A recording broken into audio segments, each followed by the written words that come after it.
Another exciting edition of the SuperFly experience with your host with the nose, SuperFly Johnny Lee. And we are on episode 6 with all beef, no filler, Kenneth Gainz. Gainz, how you feeling tonight? Feeling good, Johnny. I'm glad to be here, man. Thanks for having me on. You're welcome, brother. Here lately, you've been with the BSB brand. How's it been feeling? Man, life's good when you're with Ben, man. As soon as I came to EWA, I knew I needed to saddle my horse to, the strongest guy in the company. And over the years, Ben has proved that he's that man. Since Ben's been commissioner at EWA, I think everybody can agree that the product's only got better. Ben gives the people what they want. And I feel like he doesn't get the appreciation that he should from our fans, Everybody's out here, giving us the business every time we're out there when they should be screaming, "Thank you," and cheering. For everything. If you think about it from the fans' perspective, Ben's been on a tear since a couple of years ago. Everything Ben's been doing for the better, though. The fact of the matter is, Johnny, that the average EWA fan doesn't have the mental capacity to understand that Ben's playing chess while they're playing checkers. I can't fault you there. But here's the thing, too. Even the highest guy from BSB, he keeps on talking about he's going to dismantle them brick by brick. And you got Cash Atkins out there. He's vowed that he's going to tear y'all down brick by brick as well. Ethan's been saying that for 2 years. And where's BSB? Still on top. We just acquired the world champion of EWA, Adrian Alexander. We're only going to get stronger from here. Ethan's been running his mouth on Facebook, in the ring, backstage for the past 2 years. Ethan took the Heritage title a couple years ago, but what did that do? BSB came back. We rebuilt stronger. Look at us right now. This form that you're seeing right now at BSB is the strongest we've ever been, the most successful we've ever been, and it's only going to go higher from here, to coin a phrase from Ethan.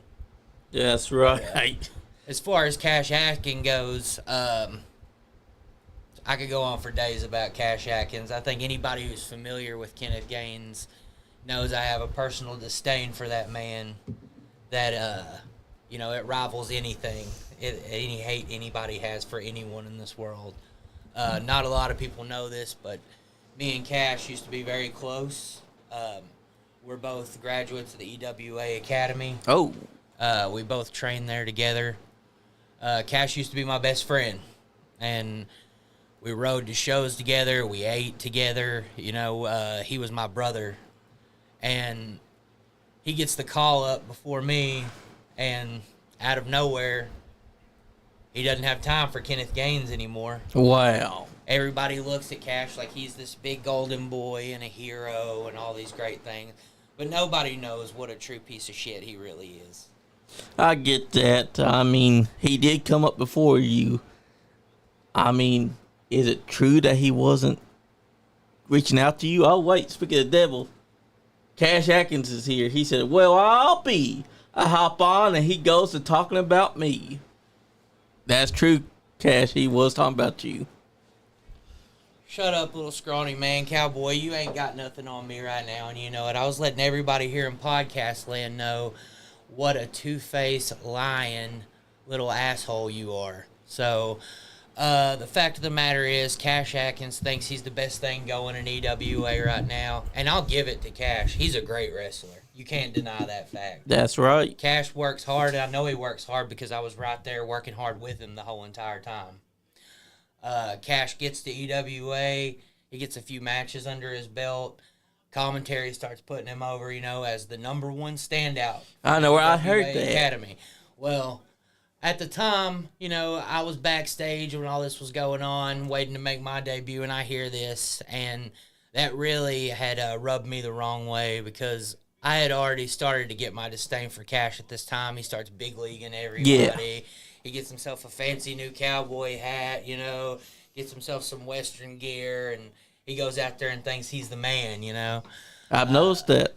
But the fact of the matter is, he's a good wrestler, but I'm a better wrestler. And I've proven this. I've pinned Cash 2 times recently.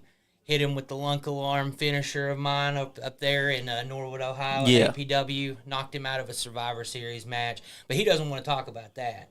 All he wants to talk about is, I'm his biggest fan, da-da-da-da-da. I'm just telling people the truth that he doesn't want them to hear. And y'all used to be good friends. Best friends. Chris Ayer said, does Kenneth have a good word for the hard-working people of Danville, Kentucky? I got nothing for the people of Danville, Kentucky, GK. What's up, GK? But, that's what I've been noticing. To pivot, what got you into professional wrestling? I've always been a fan of pro wrestling. Oh, wait. Real quick. Donnie Green, a legend of Kentucky wrestling, MWA, who's behind you right now. Okay. He said, sounds like you need to go buy a new cowboy hat, make yourself feel better. Nah. But what got you into professional wrestling? I've always been a fan of pro wrestling ever since I was a kid. I've studied it, from the time I was really all I can remember. I can never remember a time in my life when pro wrestling wasn't around.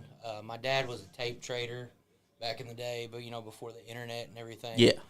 And that's when you would have to go in the wrestling magazines and let people know, what tapes you wanted to trade, and then you'd end up getting a tape that had been copied 50 times over. So while most kids were, watching WWF, WCW growing up, my dad was real big into Japanese wrestling. Ooh, nice. ECW before they got the major TV deal back when it was Eastern. So I've always grew up watching that. Really, though, even through watching all that, the thing that really drug me into pro wrestling as a kid was Hulk Hogan. Nice. I think it's, the tale for a lot of guys out there. I remember watching those best of Hulk Hogan tapes that Coliseum Video would put out. I'd watch those over and over and over. And Hulk's, the reason from the time I was a kid, I knew this is what I wanted to do. He's the reason I started lifting weights. Good choice. And so over the years, just becoming a fan, studying everything, I always knew I wanted to do it. And then around 2024, started going to EWA shows because I'd heard a lot of good things about EWA. And I wanted to check it out for myself. And the first show I went to was the Gold Rush. Yeah. And so that was awesome. And wait, a real question here. Don Green said, but did you cry when Andre ripped off the cross? Oh, it pissed me off, man. I wanted to go up there and body slam Andre for Hogan at that point. Andre was the man, though. I remember, I still, as a kid, I would rewind that WrestleMania 3 tape so much that when it got to the point where the body slam, back on those old VHS tapes. That's right. It would wear out at that point because I rewound it so many times. And people got to remember that was one of the first biggest moments for professional wrestling because pretty much you had this larger-than-life Hulk Hogan versus this immovable object in Andre Giant. Yeah. And Andre Giant could have just decided that he was going to put over Mr. Hogan and beat his ass. But thanks to Andre's cooler head, Hogan got to have his due dirt. Yeah.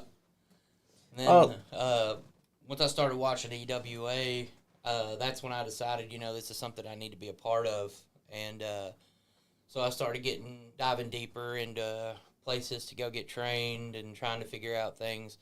And I got to give a shout out to my boy, Mike Howard. Nice. He was talking to him, trying to figure out a school to get to, and he's actually the one that let me know that EWA had a training school. Nice. And so I signed up there, started getting trained. So I got to give a shout out to Mike Howard for helping me get my career started. I owe a lot to Mike. Hell yeah. Well, while you were saying that, we had Cash Atkins chime in. He said, what he fails to mention is that I was always there motivating him, but when he signed with that fat stooge Ben Sheeran, I did stop talking to him then. Those first EWA shows he came to, he became a big Cash fan. Okay. Let's get one thing straight here. The first EWA shows that I was coming to, it feels like the only thing that I saw was Cash Atkins getting his ass whipped by everybody on the entire roster. Once I entered the EWA Training Academy, I was the one to tell Cash, hey, we need to train harder because you've got a lot of potential here, and let's get this going. Let's show people who you really are. Me and Cash spent hours, sleepless nights training in the ring together, learning everything we could. And I really thought, at one point me and Cash were going to come up together and take this company by storm. Yeah. And that was the plan all along. But as things happen, things go awry, and Cash, he gets the call up first, and he forgets about Kenneth Gainz. And all of a sudden, there is no more team. So I wouldn't say I abandoned Cash. I would say once I got there and got the opportunity, I traded up. I mean, everyone that gets into the business, they got to find their way. Find that niche that works for them. You found yours in the Ben Sharon brand. Yes, sir. Meanwhile, Cash found his in doing what he does. They call him the Lone Star now. Yeah, he's the Lone Star because nobody wants to be friends with him. Austin Baker said, I heard KG's favorite wrestler is Spike Dudley. I'm a big Spike Dudley fan, man. That's my buddy Austin. Shout out to Austin. Hell yeah. He always liked Spike for one of the reasons, back in ECW, did that giant killer gimmick. Yep. That was something I always liked. Spike was a tough son of a bitch, man. Yes, he was. Even now, you look at all the work that he did. Oh, yeah, man. Like, look at some of the stuff he did with, like, Mike Awesome and Bam Bam, and one thing I appreciated about old Spike was, he usually got beat, but he never, like, laid down for anybody. That's right. He fought back. Yep. Spike is the man.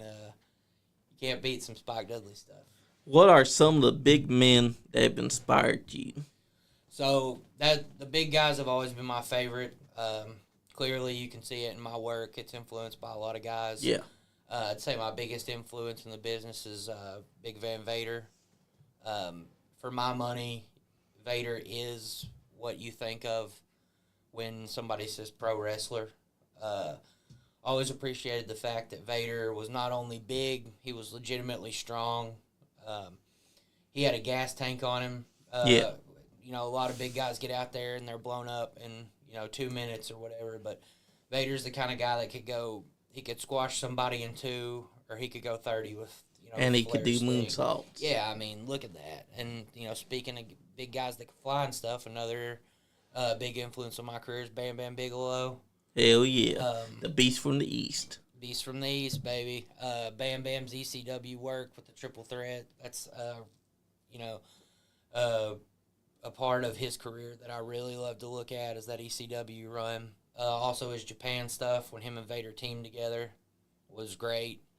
Bam Bam and Vader are kind of the two that I hold highest above everybody. That's right. Which I think that's, when you think of big men, that's who a lot of people think of. Exactly. Another big influence on my career that I enjoy watching a lot is Dr. Death, Steve Williams. He got a pretty rough shot when he got to the WWF. Yep.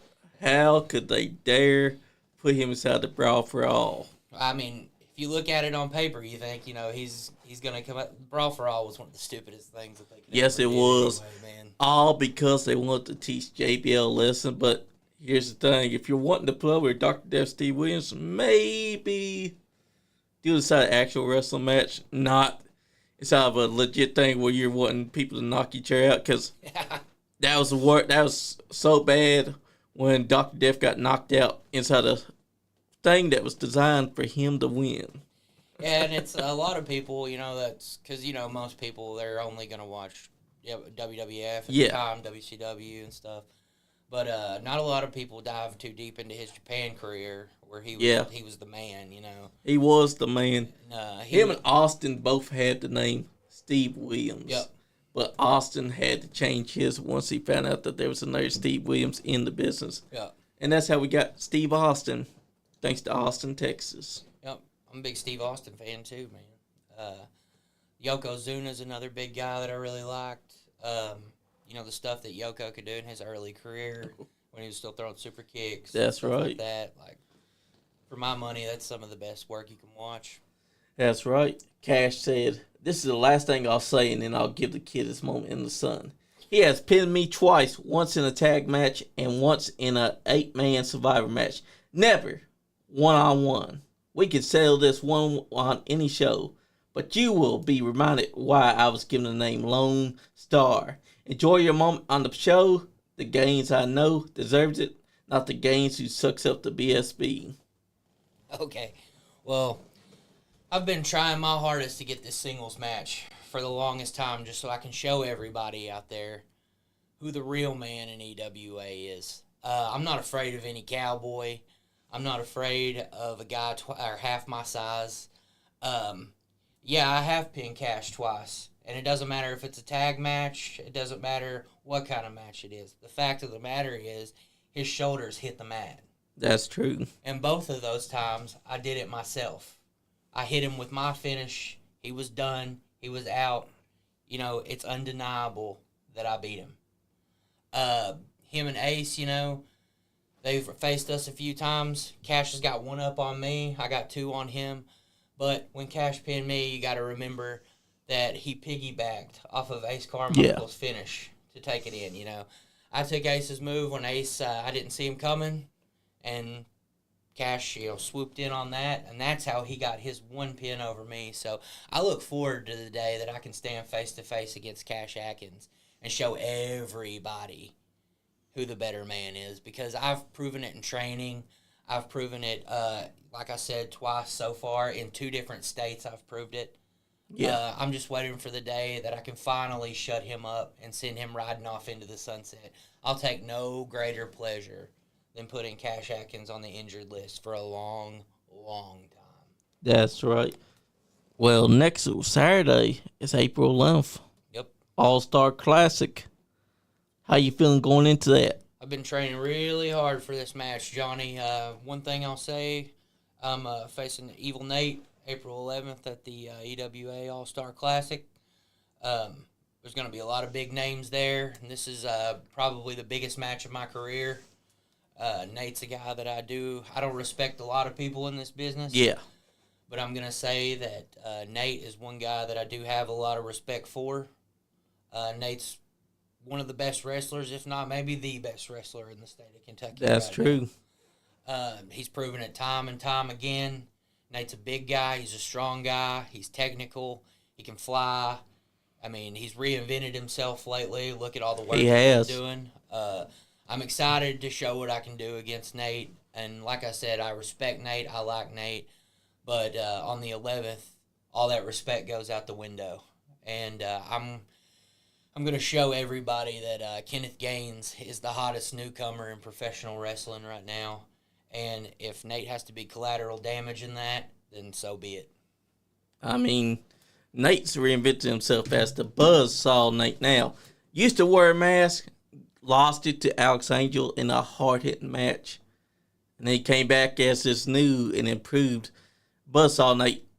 Are you worried that he'll hit you with the elbow drop? Because he has been hitting that lately. How's he going to climb to the top rope if I slam him so many times that he can't even get up on his feet, Johnny? That's a good strategy.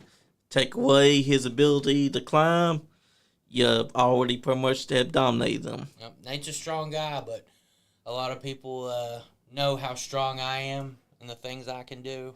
I've got a very strong background. Oh, Omega D just popped in. He said, "Oh, he wants to kick your ass badly." Omega, respectfully.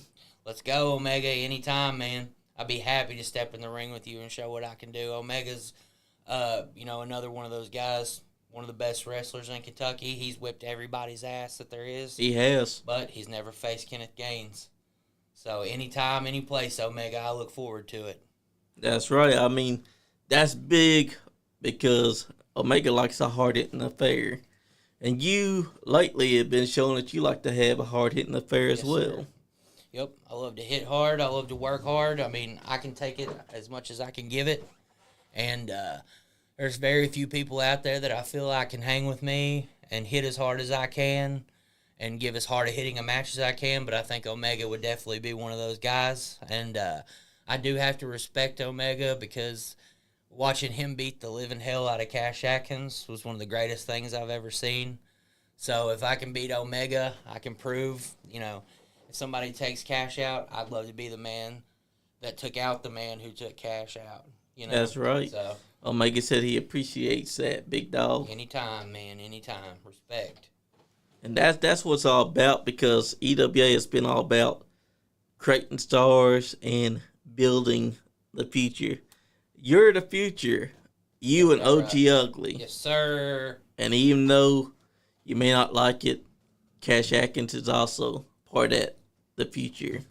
That's to be determined. There's a lot of young guys that are coming up in EWA that are hungry. They want it.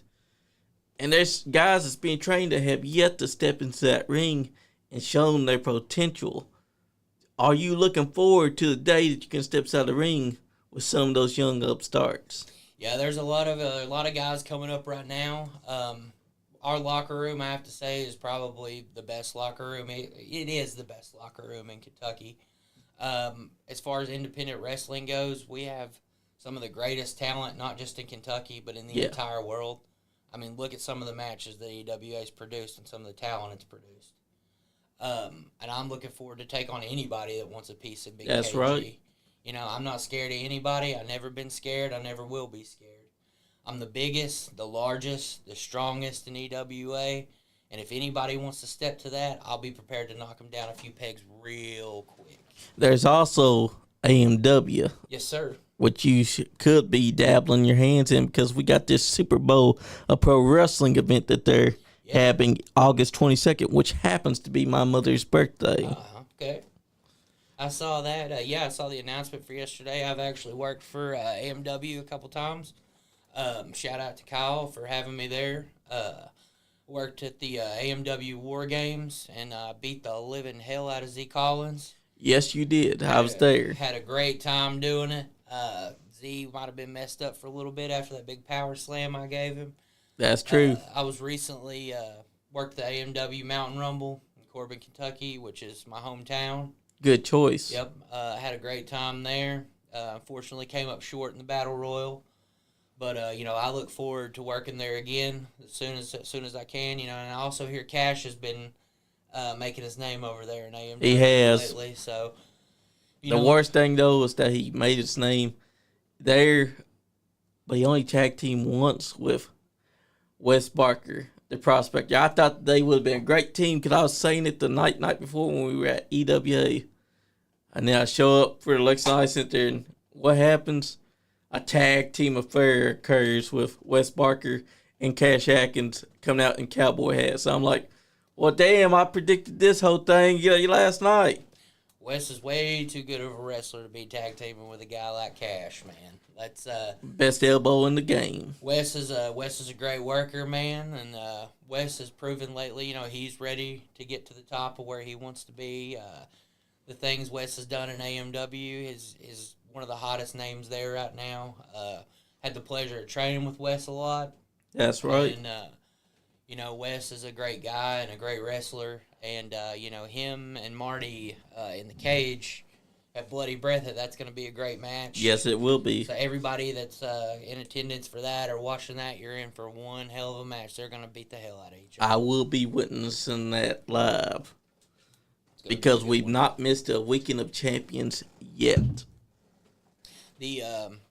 But the convention that they're putting on there, the Super Bowl of Wrestling in Corbin, yep. I think that's going to be a great event.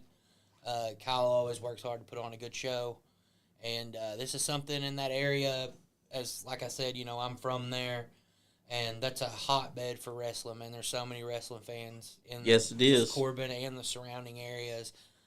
Somebody's needed to do something like that there for a long time. As far as like a wrestling convention. Yeah. So that's going to be a great event. And they've invited other companies from all over to come and be a part of this. So that means that we could see guys mix up from different locker rooms that have not yet locked horns. Yep. Speaking of that, besides Omega, who would you like to wrestle in the future? Let's see, in the future, I love a good Haas match, Max Steele's a guy. He's been... Ooh, the Savage. We've had him in here, too. He's just did a few shots for EWA. I've been really impressed with the stuff I've seen from him. I think we could give a great match out there for a lot of the people who love those clash of the larger than life guys. And Max is a really talented guy. I have a lot of respect for him as well. A guy I'd like to mix it up a lot with is two of them are right here on the screen right now. Gaston Leroux is a guy I'd really like to work with. Nice. Gaston, I'm a big fan of his style. He hits hard. He's got a lot of great offense, but I think I could take him down a couple pegs and toss him around. Yeah, that's right. The Mozart will get tossed around. Maybe put him back in his place a little bit, but most of all, Ethan Heyer is a guy that I just really love to shut up at this point. Every chance he gets, he just badmouths the BSB. Says he's going to keep bringing us down, but the fact of the matter is, you can't bring down a fortress until you knock out the strongest brick. That's true. And who's the strongest brick in the BSB? Right here. That's right. Yes, sir. All beef, no filler. All beef, no filler. Kenneth Gainz. Mike Howard chimed in. He said, "KG, what up, Mike?" That's my boy right there. Mike Howard is a dude who I've looked up to a lot in the business, and fortunately become great friends with Mike. I can't speak enough good things about Mike. Mike is one of the hardest working guys in the business right now. That's right. Speaking of guys I'd like to face, Mike's training a couple guys right now at Ascend Pro in Norwood, Ohio. Yep. Another great company, best company in Ohio, in my opinion. That's right. He's got two guys right now, Tay the Kid. Uh-oh. Mike Hurd said, the big KG versus TTK. That's what I was just getting ready to say. Chris Crow said, you said hoss fight? Mm-hmm. Let's go. Get that shoulder back, big boy, and let's go, Chris. I'll be so happy the day I can stare across from the ring from Chris Crow. Those are actually two names I was getting ready to get to here. That's right. Was to piggyback off what Mike said, the two guys he's training right now, TTK, Tay the Kid, mass mover Marcus Darby. Tay is a guy I've been wanting to get in the ring with for a long time, and hopefully that can happen soon. Tay's a high-flying kid, hard-working kid. I can tell. I want to work with the best, and those two are definitely some of the best. Marcus is another strong guy. Not the biggest guy, but his strength is, it's up there. And I know he could give me a run for my money, and I love a challenge. And those are two guys that definitely could. And back to Chris Crow. He's been undeniable since EWA, and you got to remember, Chris was the champion in EWA. He never technically lost that belt. So, in my opinion, Chris deserves a spot right back at the top as soon as he's 100% healthy, and I'd love to be the man that knocks him off the top. And we're going to be having him in studio April 19th, 3 p.m. Eastern Time. He's going to give an update about his shoulder and everything. So maybe you should tune into that one. I'll be watching that one for sure. But that's a thing to look forward to as well. It's when Chris Crow finally does step back to that ring, because he did not lose the titles, so therefore, you just know, y'all's newest guy, AJ Alexander's going to have to put his title on the line against Chris Crow. Adrian is the greatest champion that EWA has ever seen. I mean, look at his credentials. Adrian is one of the guys who trained me. He's taught me everything I know. It's going to be hard to knock Adrian down, especially with us behind him. That's true. They don't call him the double ace for no reason, Adrian is he's going to hold on to that belt for a long time to come, I feel like. It's going to take a lot to take that title from around his waist. Mike Howard said, anabolic strong style. I think people are going to be in for a big surprise. With me and Mike have been kind of working together and brainstorming some stuff. And, OG Ugly is my tag partner. Yeah. My best friend in the world. And I feel bad for anybody that stares across the ring from us here in Kentucky. But in Ohio, I like to take a trip up there every now and then. And I think people might be seeing a little bit of what anabolic strong style is going to mean before it's over with. Hell yeah. I mean, that's something that is coming together that you two are putting together. And we could be seeing that inside the near future. I gotta say, there's so many tag teams that any of you combinations can work on. Because you and OG Ugly can work on them, or you and Mike Howard can work on them. Yep. Who would you say is the tag teams that you're looking forward most to working with? Two of the tag teams I can think right offhand. I have to go right back to TTK and Marcus Darby. They're a great tag team. They're both great singles wrestlers. But as a lot of EWA fans have seen, they're a great tag team as well. I mean, they have so much synergy. All their stuff is on point with each other. Their timing together is great. They know how to work together. They're great friends, outside of the ring. That always translates over to a great team. That's right. The team I'm looking forward to facing the most, however, in my opinion, the greatest tag team in independent wrestling right now, the Gruesome Twosome, Creed Costello and Johnny Cisco. Good choice. Yes, sir. Creed and Johnny Cisco, two great guys, two great workers, personal friends. But when you get in those ropes, nobody's a friend except your tag partner and yourself. And I know we could put on a great match with them. Mike and Creed had a long-standing feud. Yes, they did. Still going today. Those two guys hate each other. They'll never like each other. They'll keep on beating each other's asses until finally one of them quits. That's they're up there with me and Cash. It's they hate each other's guts, and that spills over not just in the ring but backstage. Everyday life. That's right. When you have such a disdain for somebody like that, and you're better than them, you can't help but want to take them on every chance you get and prove it. So that's true. I look forward to the tag team with Mike facing some guys up in Ohio. Those guys and me and OG Ugly. As far as that goes, I'm always happy to take on any team that's stupid enough to square up to us. Maybe Death World Order. That is true. Yep. The Kazanas. A big fan of the Country Gentlemen. I'd love to get into the ring with them. I worked the AMW Mountain Rumble. They were on there. I was really impressed by all their work in AMW. I think me and OG could give them another great run for their money there. Former NWA U.S. Tag Champs. Yep. AMW Tag Team Champions. They're taking the wrestling world by storm right now. And what better opponents for them than the Ben Sheeran brand? I mean, we've got power. OG's got speed. We've got synergy.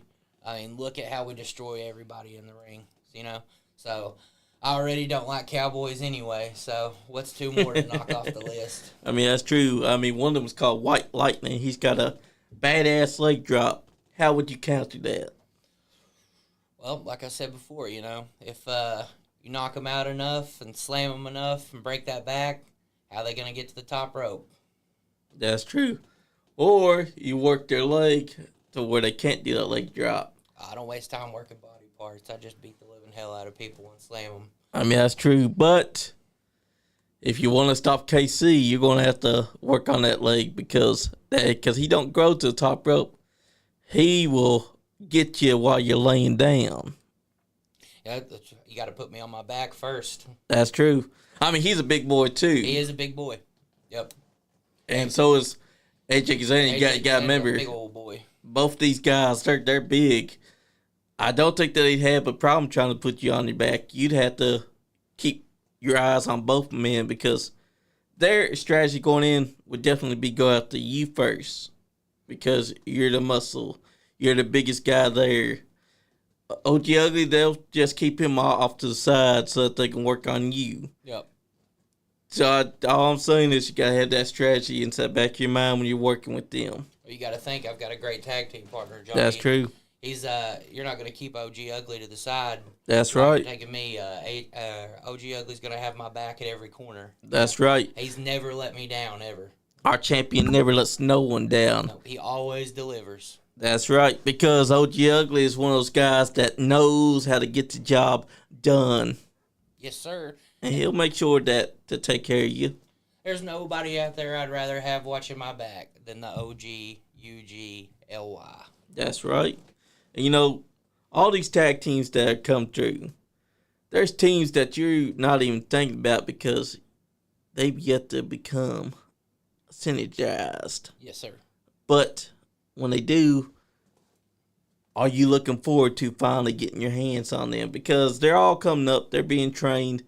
They know what they want, and they're probably going to come for the biggest dogs. I mean, if they think they can run with the big dogs, let them get up on the porch. Exactly. All these guys are being trained, and there's guys that might even surprise you. And I'd have to say that'd be a great tag team match to have. So many guys are getting special training right now from different schools. And at this super show, maybe you'll be involved. Maybe you'll be inside a tag team match. Who knows? I mean, there's different talents that you could be locking horns with at that show. And then you got Ascend Pro Wrestling, you got EWA, all these companies out there. Yep. Who has been having your eyes on that you've yet to lock horns with in singles competition? I'd say mainly, like I said earlier, it's right now I think I could put on the best match with a guy like Ethan Heyer, just because I have so much disdain for the man. And because he's always running his mouth about the BSB. And any opportunity to shut him up, I'd be more than happy to take that on.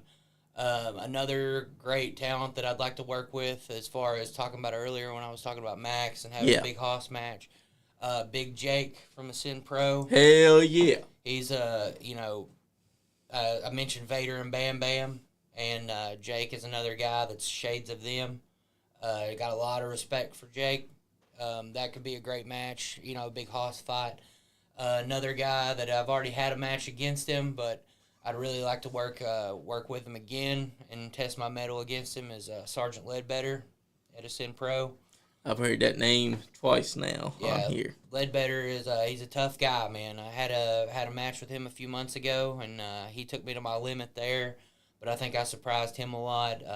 Ledbetter's a big guy, and not a lot of people can throw him around like that, and I think a lot of people were surprised when they saw me throw him across the ring. So, and as far as an EWA goes, I'd love to wrestle Chris Crow when he gets back, and I hope that shoulder heals up quick, just so I can mess it up again.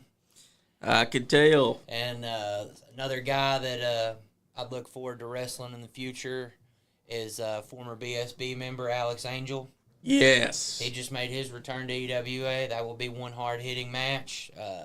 Another guy I look forward to wrestling right here on the screen. We got Steel Wool. And plus he's got partners of his own now. Yeah, I've got a little bit of a beef right now with one of those guys too. Another guy that I've trained with is Riot. Yep. Riot's a big guy. He's crazy as hell. He is. He's a strong guy. Riot is the current NAWE Bluegrass champion. And this past month in Nebo, Kentucky at NAWE, I challenged for the Bluegrass title. And I hate to say it because he's my buddy, but as much as I respect and love Mike Howard, Mike screwed me out of the championship. Oh, damn. I answered an open challenge to Riot. I was prepared to take the title, and then at the last second, Mike decided to insert himself into that match. It became a triple threat, and, I hated to square up with Mike. I felt like I'd been a little bit betrayed by him. Yeah. But I also understand, in this business, when you see an opportunity, you got to take it. Exactly. Plus, there was gold on the line. Yes, sir, and everybody knows when you got the gold, the checks get bigger, your name gets bigger. That's right. I can't fault Mike for that, but I had, the title was in my grasp. I hit a big Vader bomb off the top rope. It was, the 3 count was right there. Mike jumped in at the last minute.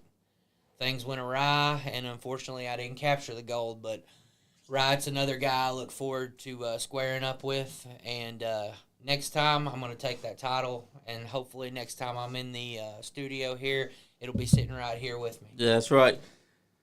I mean, you could tell that now you got beef with Riot, but now he's got friends of his own, Steel Wool, James Kendrick, who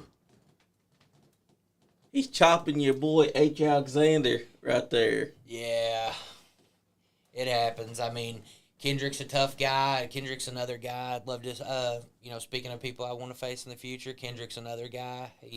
He's also a strong stylist. Strong guy, man, strong style. Kendrick is very steeped in, the Japanese style. and he knows how to hurt people.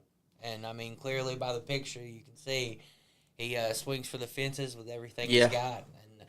But, like I said, I'm the strongest, the biggest, and in my opinion, the toughest guy in EWA. So I can take anything that Kendrick wants to dish out, and I'll give it back twice as hard. Exactly. Chris Blades here. He said, all beef, no filter. Kenneth Gainz. All beef, no filler. Blade. Exactly, Chris Blade. What's up, Blade? But that's a feature match right there. I think now that y'all got 3 for 3, we can see a 6-man tag match against y'all. You never know what'll happen. Because Steel Wool Order, they're looking to take over. They know that BSB's been taken over, but Steel Wool Order's got it inside their mind that they're going to come in there and dominate whoever's inside that ring. And you just got to know, they're probably looking at y'all guys because y'all now got the EWA Championship in your midst. And Steel Wool, he's kind of power hungry right now. He don't want to just have the Heritage Championship. No. He's thinking, I'm coming in, I'm taking all the gold. When you're at the top of the mountain like us, I mean, you got to think everybody wants to knock you off of it.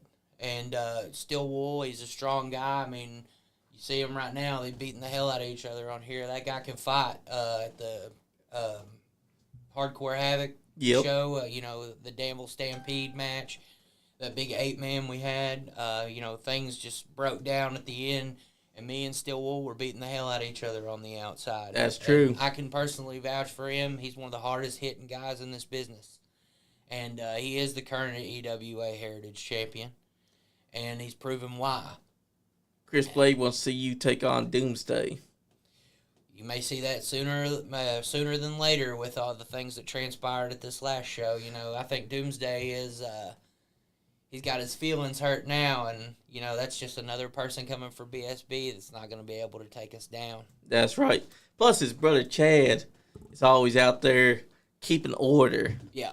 And now his brother Doomsday's come in to try to pick a fight with BSB now. I got no problems with Chad, but, Doomsday, if he wants to hop in and go step against All Beef, No Filler, Kenneth Gainz, I don't have a height limit on the guys I can power slam. I don't care if he's the biggest guy there.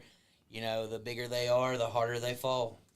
I wouldn't trust Chad because Chad probably told Doomsday how y'all wrestle so that Doomsday has an early advantage. I mean, think about it. Chad's got those front row seats because he's working security. He's keeping eyes on everything. And his brother Doomsday being a 7-foot-tall monster, Chad's probably told him to look out for you specifically because you're the muscle, you're the monster of your group. Chad knows better than anybody the skills I possess and, how hard I train and how hard I work. Chad's another guy who trained me. So I got to give a shout out to Chad for that. Chad's taught me everything I know. I wouldn't be the powerhouse I am without Chad. That's right. And so, obviously, he's going to be telling everybody, when it comes down to it, what to look out for with Big KG. But, everybody's got a plan until they're up on their shoulders getting ready to get slammed down to the mat. That's right. And, Doomsday's a big guy, 7 foot tall, but we've seen 7 foot tall giants get picked up by smaller guys before. Exactly. And, everybody's light work when it comes to me, Johnny. I've got a background before I got into wrestling. I was a professional power lifter. Yeah. I was very accomplished in that. I was a part of it was one of the strongest gym in Kentucky, strongest powerlifting group in Kentucky. It was called Iron Mafia. Anybody who's familiar with powerlifting and weightlifting would know about that. Yeah. And all those, the work ethic I developed in powerlifting and competing in that, it's just as hard as pro wrestling training. You have to be very regimented and everything. You have to be dedicated to your craft, and you have to train your ass off 24/7. That's right. So I took all those skills that I learned from powerlifting and the strength that I built over those years, and it's translated so well into wrestling. I don't know of a lot of people with my credentials. So that's a factor for me that when you step in the ring with me, you got to take into account. there's not a lot of guys out there that can pick you up and throw you 30 feet, but I'm one of them. Exactly. There's so many names in EWA right now that's coming up. And guys like Ken Anderson. Yes. That's popping up. Do you see a match between you and Mr. Anderson in the future? I'd be more than happy to take on Ken Anderson. I mean, as far as he goes, everybody's going to be able to see him at the Scott Carter All-Star Classic in Richmond, Kentucky. That's April 11th at the Richmond Fairgrounds. Yep. Next Saturday. Yes, sir. Coming right up. Former NWA champion, TNA champion, WWE star. If there's a mountain to climb to the top of, Ken Anderson's been there. That's right. So Mr. Anderson is definitely a guy that I grew up watching. I've got a lot of respect for him. One of the best to ever do it. And so if I ever had the opportunity to share a ring with him, I'd be more than happy to power slam him too. And there's so many other talent that you could be wrestling right now too. Like Charles Colton, a.k.a. four-time champion. The champ. Yep. That's a match that could be happening between you and him. I'd love for that to happen. I was watched a lot of him back whenever in the early days of EWA when he was tagging with Creekwater Syndicate. Yep. Charles Colton was a guy that I always kept my eye on. Always producing great matches, and like you said, he's on one hell of a run right now. He is. He's taking wrestling by storm. Toting around 4 belts and showing everybody that he's wasn't just a tag guy. He can make it to the top of the singles 4 times. Exactly. And he recently, I got a lot of respect for him because he recently just beat the hell out of Cash Atkins also. So if Charles Colton ever wants to smoke, I'll be more than happy to give it to him. That's right. All these names that you could definitely be tearing up with right now, guys that have already been through the EWA locker room, they could return and lock up with you. Yes, sir. I mean, there's the NWA star who's right now on NWA TV, Carson Drake. Yep. You could lock up with him anytime. Yep. So many great names. Who would you say that you've been watching on TV lately that you hope decides to get a big head enough that they're going to come down to EWA and specifically choose you to take on? I mean, you said it really. Carson's a guy I would love to have a match with. Carson is, currently tearing it up in the NWA. He is. I've actually shared the ring with Carson last month at Ascend Pro. We had an 8-man eliminator match. Worked with Carson in that. And I'd love to take on Carson in a singles match. Carson is an EWA original. And if he ever wanted to come back down and test what he's got against Big KG, I'll be happy to send him back to Billy Corgan in worse shape than he was. Exactly. I mean, you're part of BSB. Y'all been dominating for well over a year now. Yes, sir. And we saw your master plan at the last show. I kind of figured something was up because you guys came out to the stage during Adrian's match that day. Y'all were inside suits. And it didn't look like he was unpleased about y'all being there. Everybody's always happy to see us, Johnny. You exactly. know that. And then the next show is when the master plan took a full effect because it got revealed Adrian Alexander, he's been sharing brand through and through, which means Tony Corral got his ass beat by y'all, and that's why he never made it to getting that championship match. Yeah, Tony's a tough guy, and that's undeniable. I mean, look at Tony's credentials. Like, Tony's been around for a long time, and he's mixed it up with the best, and Tony's beat the best. But at the end of the day, Adrian Alexander does what he has to do to get the job done.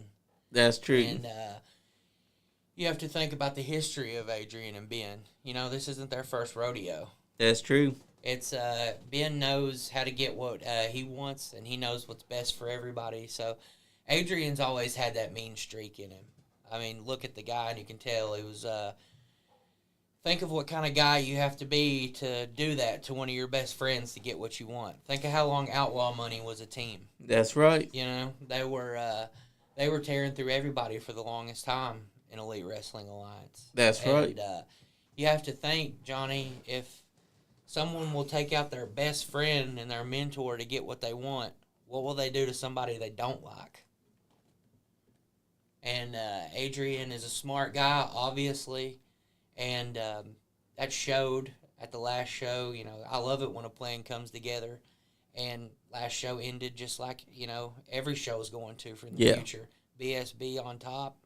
BSB showing why we're the strongest force in pro wrestling today. And, you know, you can hate it or you can love it, but it's the best thing going. That's true. But to throw a wrench into that, are y'all worried when Tony Crowell does make a return? Not a bit, Johnny. We're not worried about anybody. We don't sweat anybody in this business. Look at us, you know. There's nobody that can outsmart us. There's nobody that can outwork us. There's nobody that can get the better of us in any situation. We're a complete unit. You have Ben with the power. You have Adrian with the experience. You have OG with the, you know, the technical wrestling, the speed. Who's got more charisma than OG Ugly? Exactly. And then you got a powerhouse. You got a tough son of a bitch. And you got the biggest and the largest backing everybody in BSB up. Who can touch us? Exactly. But we're seeing right now on screen, you and OG Ugly took on Cash Atkins and Ace Carmichael. I have to say, that was a good matchup. But Ace Carmichael and them, just like even higher, they also vowed to gonna tear y'all down brick by brick. I will say Ace is a guy, don't particularly like Ace that much, but I have a lot of respect for Ace. Certainly more respect than I do for Cash Atkins. Ace has been making his name, you know, all across the state of Kentucky. Ace has got a lot of experience, and Ace knows what to do to get the job done.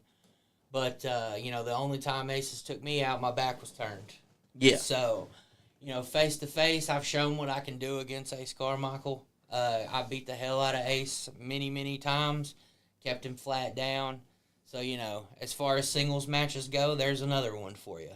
Exactly. I'd be happy to give the people a match with Ace Carmichael and show what Kenneth Gainz can do, you know, when one-on-one with Ace Carmichael. You know, he says he's all in. We'll go all in on Big KG and see what that gets you.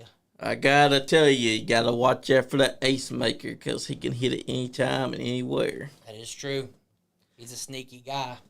That's true. Questionable morals, but a great wrestler. But I also would be watching out for Steel Wool Order because after they have vowed that they're going to take over, you got to think, who's their first target? Who are they thinking about taking out? Well, there's only one other stable that's been dominant and been controlling and taking over, and that's the BSB. Well, you know, you might see that at April 17th at the EWA Rumble. That's a chance for you to see what could happen when all these guys are in the ring together. That's right. 1 week after, it's going to be the Friday following the All-Star Classic. Yep. So all these names that you've mentioned, all these, you know, potential situations for guys to mix it up that you mentioned, it can happen. That's right. You'll never know what'll happen in this 20-man Rumble. You could get down to where you could see New World Order and BSB all in the ring together at the same time. That's and right. We'll show them who the better men are. Because the Rumble doesn't say that they all got to beat each other's asses. They can beat the opposite guy's ass. Yeah, you know, it's every man for himself in there. But the fact of the matter is the BSB is a unit. So collectively, we are going to win the Rumble Royale. And plus, we don't even know if Steel Wool Order is as collective as they think. They've shown that they're, you know, they're a great team and they're a great group. All three guys in there, like I've personally trained with Wright. I know what kind of guy he is. He'll do anything he can to beat somebody, and he has no regard for human life. It's very, very questionable on what kind of condition you're going to be when you get out of a match with Riot. Also with James Kendrick and Steel Wool, I mean, look at their group. You got Steel Wool, he's hard-hitting. He's obviously, he's a mastermind to have, schemed all this and how he got his way into the Heritage title. That's another guy. I mean, Jacob Ratliff was one of his best friends in the world. And look what he did to get the belt from Jacob. That's true.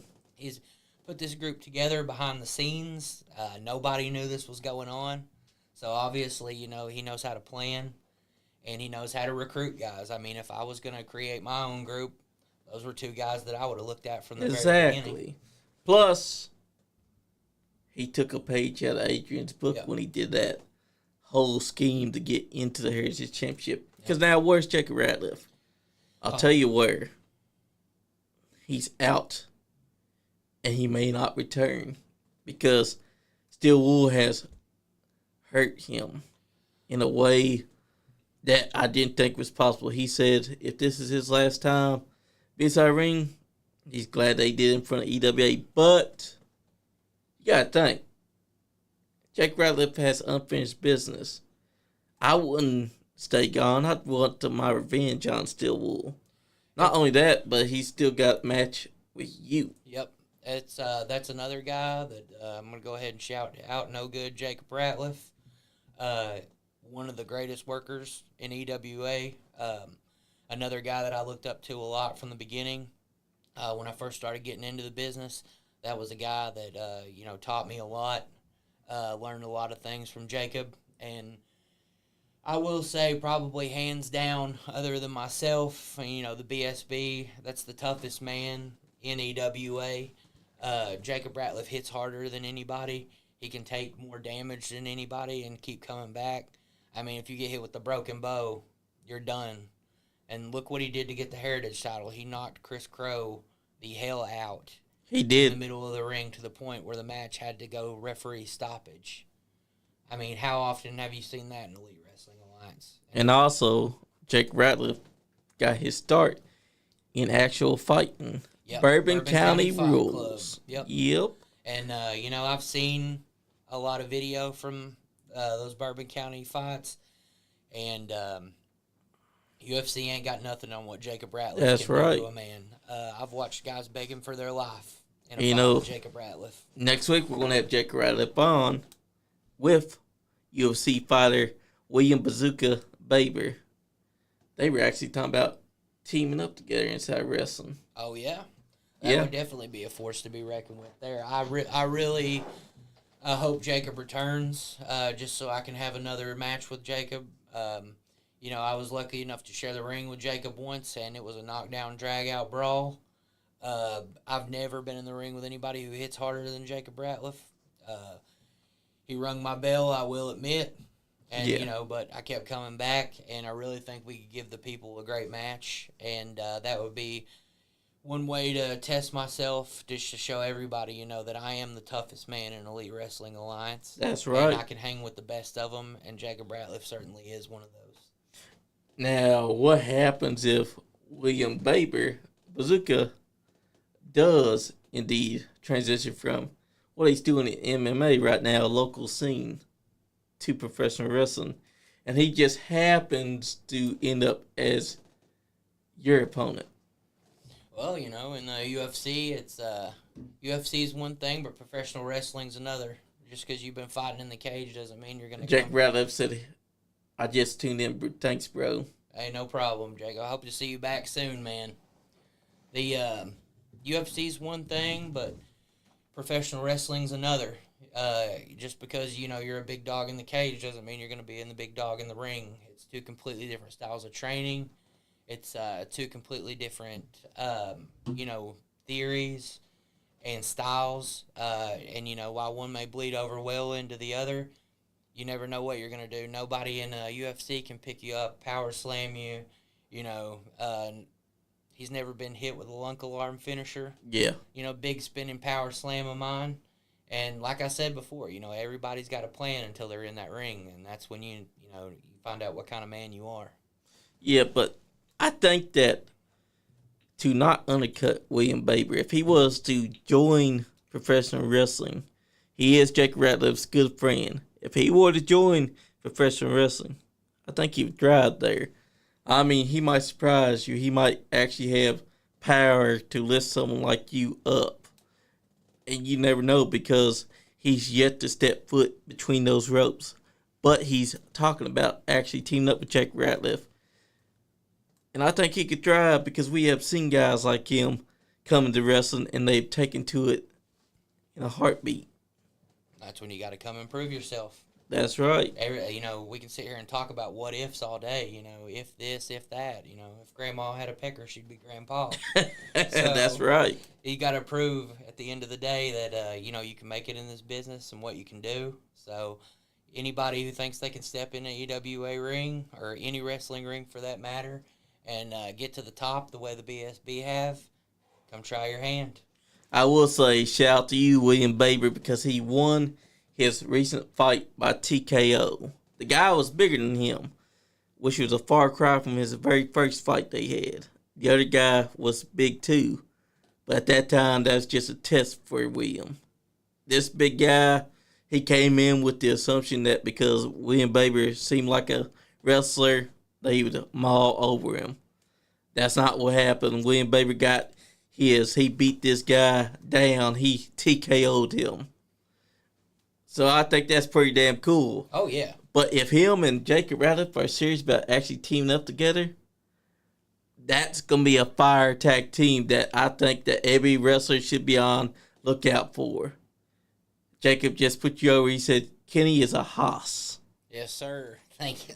Thanks, Jacob. I appreciate you, brother. That's high praise coming from a hoss like Jacob. That's right. Jacob's a guy that me and him have, talked a lot about, like early 2000s Japanese wrestling, All Japan. We're both big fans of the big Gaijin guys. Hell yeah. And, the big fights that they could have, so I've always respected Jacob for everything he can do. Like you said, Bourbon County Fight Club champ, bare knuckle fighting. Yep. Toughest guy around. So, Jacob, I hope you come back, man, because I'm looking forward to sharing a ring with you in any capacity. And he's one of those guys that loves a hard-hitting fight. Oh, because only pussies go away if they get hit once. Yeah. And he's shown that he can take way more That's than right. getting hit once and come back. Ratliff's as tough as they come, tougher than a $2 steak. That's right. And, there are actual wrestlers that will cry if you punch them hard. But there's those that are tough as nails like Jacob. They'll tell you, hit me hard as you can. I can take that shit. Ratliff loves it. I mean, he's the type of guy, like, sometimes, especially being in the ring with him, I feel like Ratliff's the kind of guy, the harder you hit him, I feel like it invigorates him more. You know what I mean? Exactly. Like, a lot of guys, you stumble them, they kind of don't know where they're at, but I feel like Ratliff is in his element, whenever he's in the heat of a fight. Look at all of his fights. I mean, anytime he's been hit, he comes back twice as hard and hits you twice as hard. Look at his fight with Steel Wool. Yep. In the match where he lost Aries Championship. He came at Steel Wool with everything he had. He beat that man from pillar to pillar, and the only reason why he lost is because Steel Wool had his buddies, Riot and James Kendrick, to help him out. But Jacob was beating that ass. He speared him onto that gym floor. He clotheslined him onto that gym floor. He even suplexed him. Yeah. The man was also so strong that he put Steel Wool through a door. You got to think about Jacob, too. Like, I know we put over how hard he can hit and, his striking ability. But Jacob also knows a million different ways to tie you up into a fucking pretzel. That's right. And so, like, it's not just the standing game you got to worry about with him. It's the ground game. Because if he's not going to ground and pound you or elbow the living hell out of you, he's going to grab that arm and he's going to twist it around the back. He's going to find a way to put your foot in your mouth. I mean, I've watched many times guys want to come into this business and, train or prove they can work or think, it's not what it is and that they can just come in and, get to the top out of nowhere. I've watched Jacob make many men cry. He has. Just from taking them down and tying them up. I was at KWF for Latino Fest, and I watched Jacob tear this man called El Reyes a new one by doing multiple submission holds. First, he did a Terry Funk toe hold. Then he transitioned that down into working the leg hard. Then he transitioned that into a crippler crossface. You're talking about a man that knows how to do many submission holds in under a minute. Yep. Jake Ratliff's your guy. And I've watched him do it many times myself. He's a tough son of a bitch, man. How did it feel when you joined Ben Sherman Brand the first time? Ben came to me and he presented me with an offer. Because like I said, Ben has an eye for talent and he knows what's best for the Ben Sheeran brand. And Ben presented me with an offer. You know, he said, "Hey, I'm putting together, you know, this newest form of the Ben Sheeran brand, and you're one of the guys that I need in my corner." So I said, "Thank you, Ben Sheeran." Joined immediately. And, you know, everything's been great ever since then. Been in the, you know, the spotlight of EWA since joining. You know, Yep. Top feuds with everybody that we've been in there with. Then OG Ugly joined at the same time I did, and I knew from the moment I met Ugly, I'd been very familiar with his work prior to this. And I knew that we were going to be a force to be reckoned with in EWA. And with Ben behind us, you know, how can we fail? Exactly. Ben's got all the power. Ben's got all the brains. Ben knows how to run this company the way it needs to be ran. And with two guys like us behind him, now three, including Adrian Alexander, Ben Sheeran Brand's the, you know, most dominant force in professional wrestling today. Love you or hate you, you made the right decision, because some wrestlers, they get their start, they get offered opportunity. That's what happened to you. You knew coming in, well, now I'm starting over. I'm going to take what I can get. Yeah, Ben Sheeran offered you the biggest opportunity there is. And that's where a lot of people, you know, they do it the wrong way. You know, a lot of people get in this for honor and pride and all these, you know, self-righteous reasons of I'm gonna be the best guy in professional wrestling and da-da-da-da-da, and I'm gonna make the people happy and all my fans. I could care less how many people are out there cheering me. I could care less who boos me. At the end of the day, what matters, Johnny, is money and power. And without those two things, what are you? I mean, I can understand that, because Ben Sheeran Brand has been dominant since they reformed. I mean, look at what happened. Berto was the commissioner. And where's Berto at? I'll tell you where. He got kicked to the curb, beat down, sent to Mexico. Now Ben Sheeran has found his way back to being commissioner. But what about this board of directors that showed up? Well, you know, that's to be determined on things that are going on. Dan Childers is the head of the board of directors in the EWA. We've seen him coming in trying to put the crack down on the Ben Sheeran brand. Yeah. But like I said before, you know, everybody's gonna gun for you when you're at the top. Hey, yo, Mayhem Media. I don't think at the end of the day, Ben's the man who holds all the power. And I don't think anybody's going to be able to mess with the good things that we have going on, because what's best for business is the Ben Sheeran brand. And, you know, Dan Childers, he was throwing this way around, because he immediately comes out while Ben Sheeran Brand is inside the ring trying to make their announcement, trying to talk. He shows up, no music at all, just walks down to the ring, climbs in. Of course, people will say that Ben Sheeran asked him to come. But really, Ben Sheeran was just saying, who does this guy think he is, wanting to throw his weight around and asking for me? And then what did he do? He immediately tried saying that they're going to investigate you guys for a lot of things. And what did they find? Nothing. Exactly. And he tried to get up in Ben Sheeran's face during that match, too, while y'all were wrestling. I saw that because he got Ben Sheeran up there. He was talking to him. Some will try to say that Ben was trying to distract him. I didn't see it like that. They were having a conversation. No, not at all. I mean, I've never seen Ben. Ben's an upstanding citizen. I've never seen Ben do a shady thing in my entire life. Look at Ben. Everybody should, like I say it every time I come out. Everybody should be saying thank you, Ben Sheeran, for the product that we have. Thank you, Ben Sheeran, for OG Ugly and Kenneth Gainz. Thank you, Ben Sheeran, for taking out Tony Corral. Thank you, Ben Sheeran, for sellouts at every show. But do they? No. That's because the people are stupid. They don't understand how things work, and they don't understand what's best for business.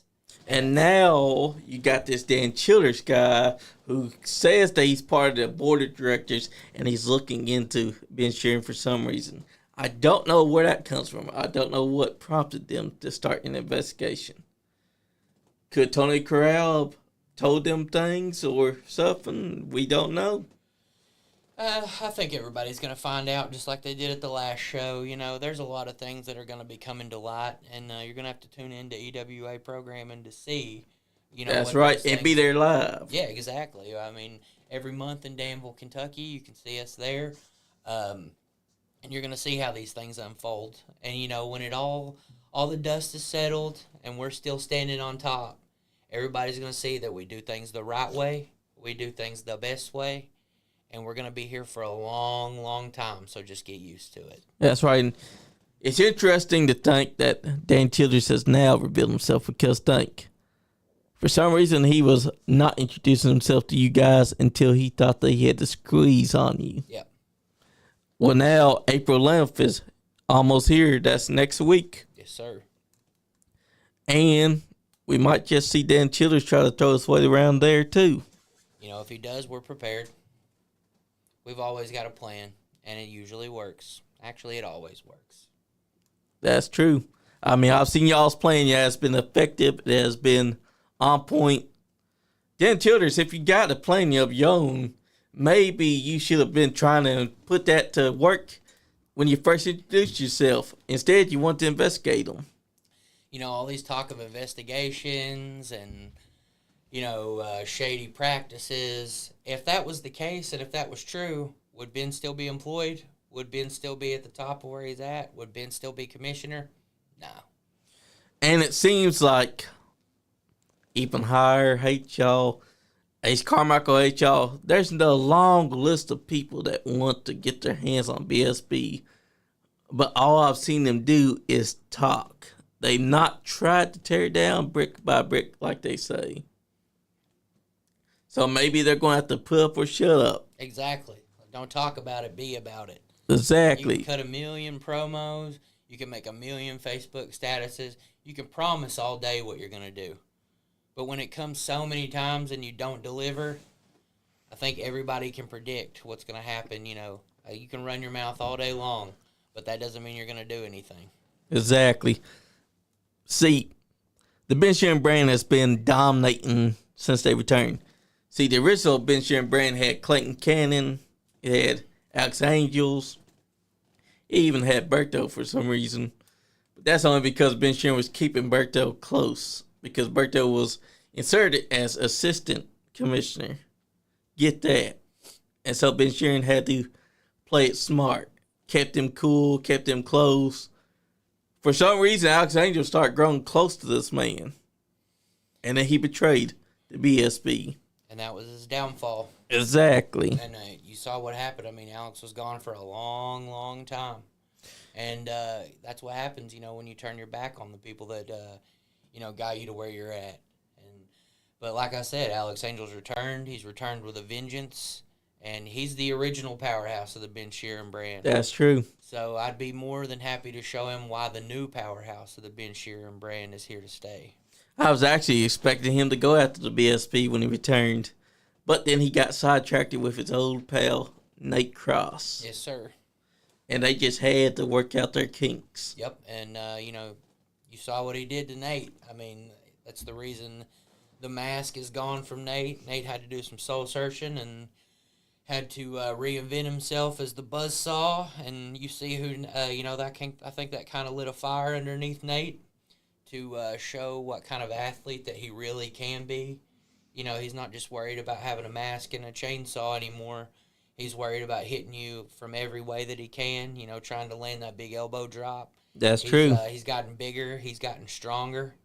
And I'm just going to show, that even when Nate is at his best, like he is right now, that April 11th in Richmond, Kentucky, that big KG is going to be the one that can cut him back down to size. That's right. And, folks, they finally get to lock horns next Saturday. So, guys, you need to get your tickets now if you ain't already. And go experience EWA in person.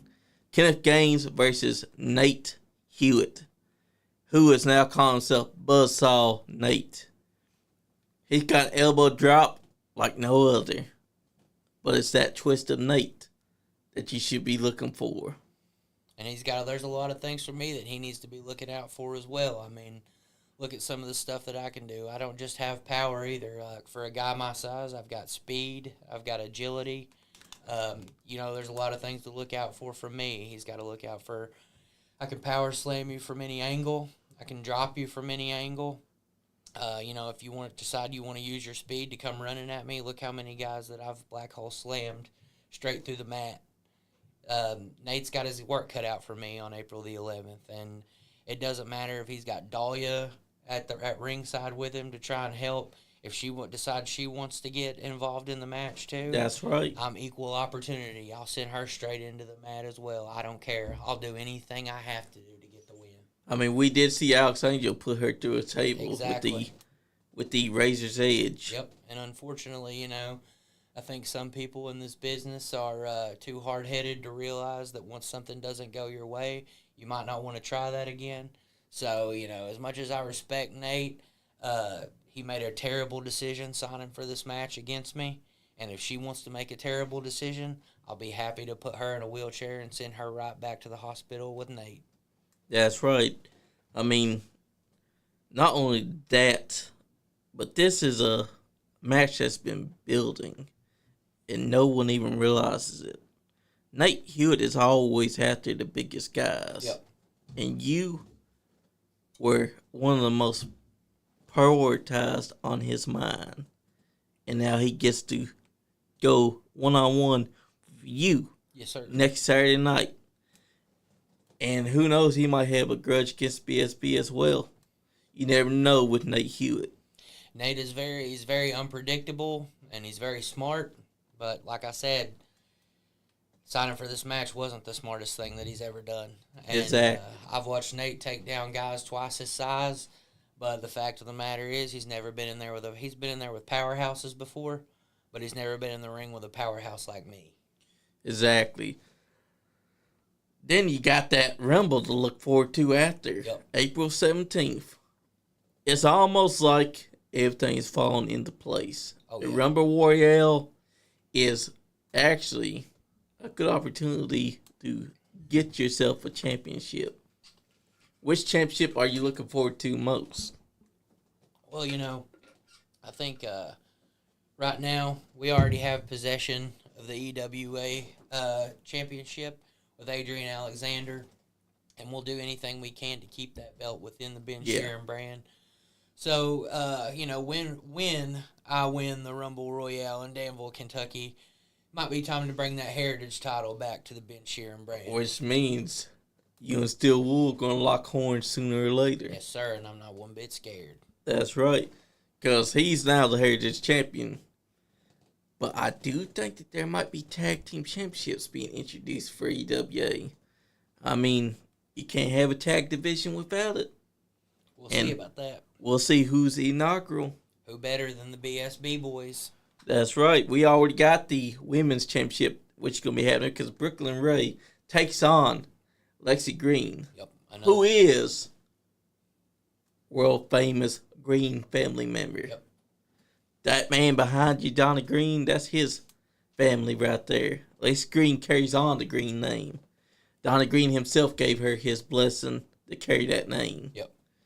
So that's one championship that's being defended. That's going to be another great match too. I mean, like you said, Lexi has that wrestling pedigree, and she's got that lineage. Lexi's a great wrestler. She was EWA champion EWA women's champion, for a very long time. defending that belt against everybody that got thrown at her.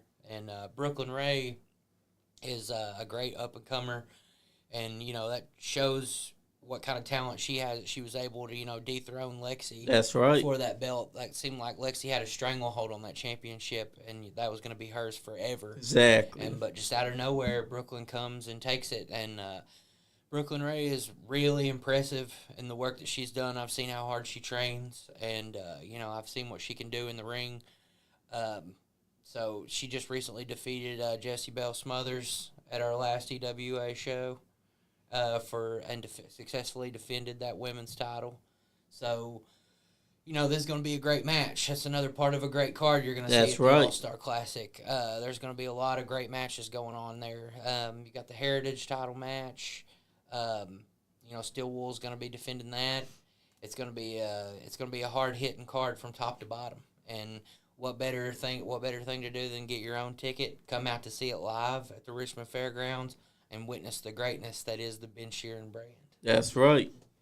I mean, if we do see tag team titles introduced, I'd like to think that the BSB is going to be first in line to try and capture them. Oh, you already know, Johnny. Especially, guys, I can't stress enough, April 11th, you need to come out there. Because we got 2 big shows happening that day.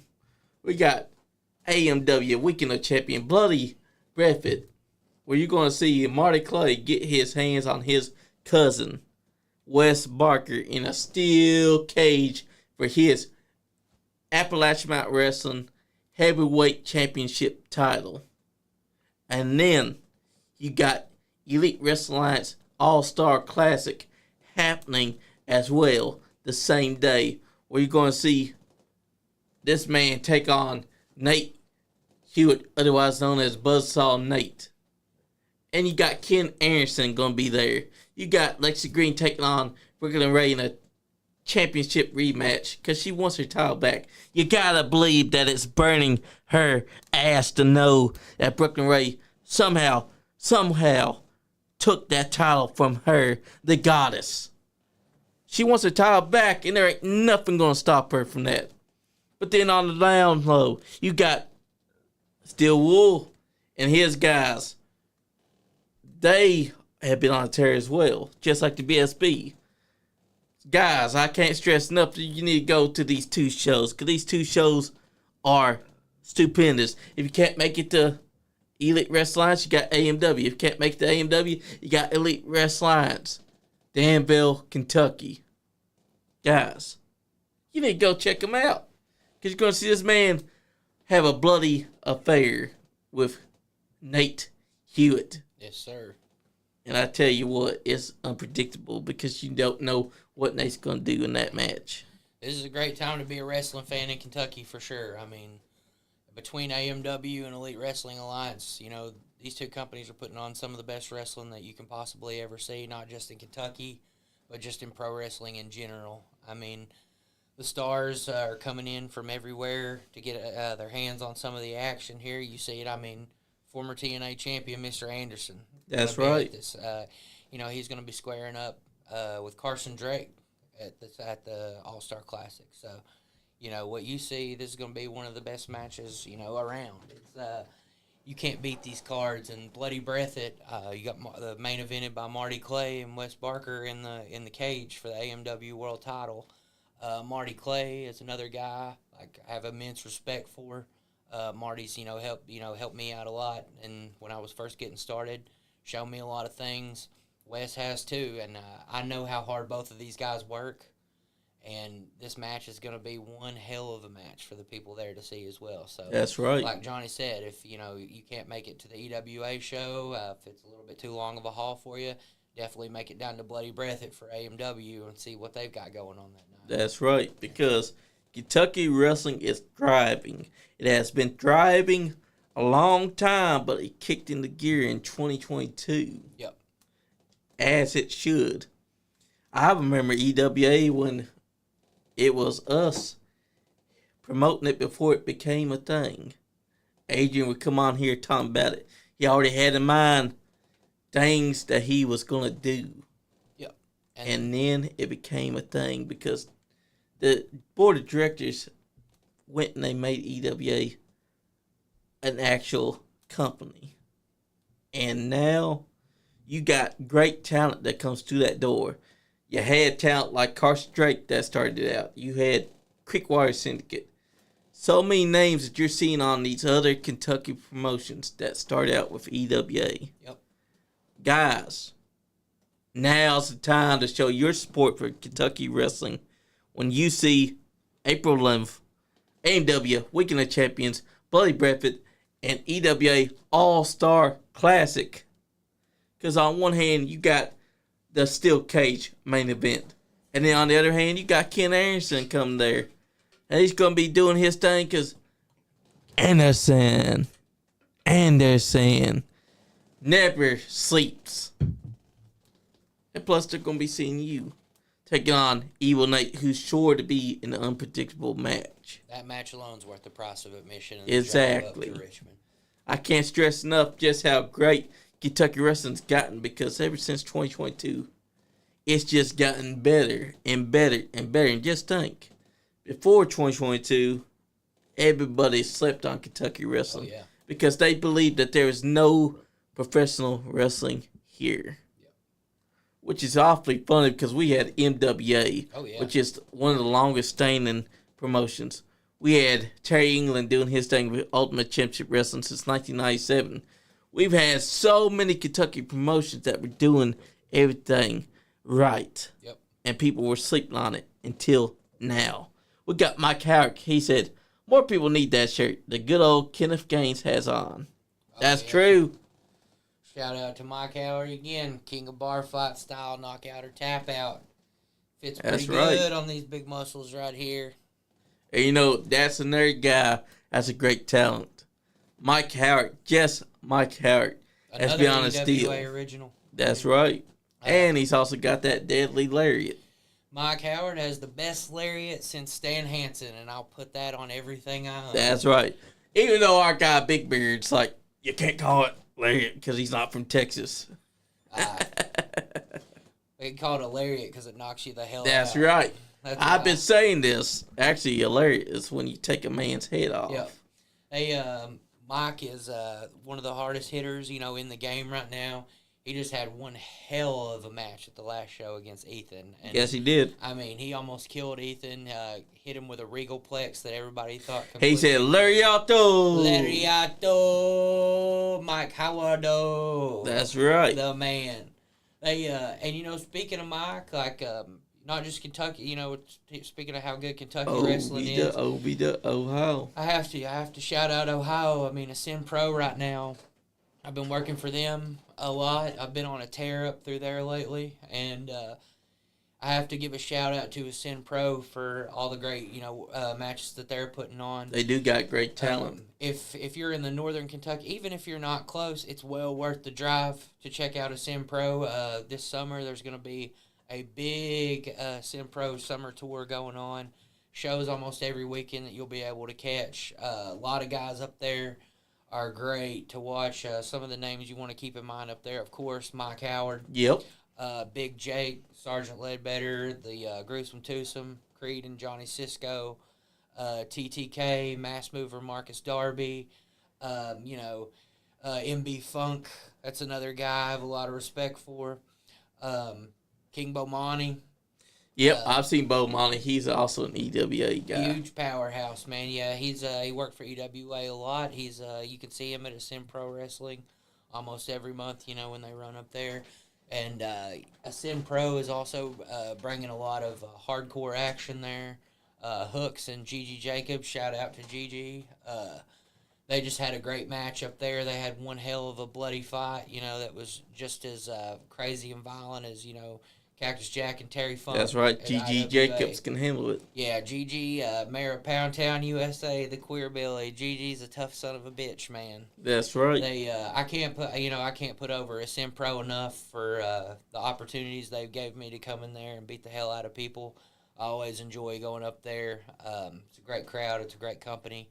So Kentucky wrestling is definitely on a tear right now, like you said, with all the great stuff going on. But if you got the chance to make the drive up to Ohio, definitely check out Norwood. check out Ascend Pro because I can promise you will not be disappointed in the shows that That's they put right. on. I have to. They've got actually got a big junior heavyweight tournament. It's going to be next weekend. Adrian Alexander is actually going to be in that tournament as well. So check that out. It's there's going to be a lot of junior heavyweight guys there. They're going to crown their first ever Summit champion, and that's going to be one to look for. That's right. Pro. And plus, you got Indiana, Grindhouse Pro Wrestling. Yep. I mean, look at the guys they've turned out. That's the home of the OG, UG, That's right there.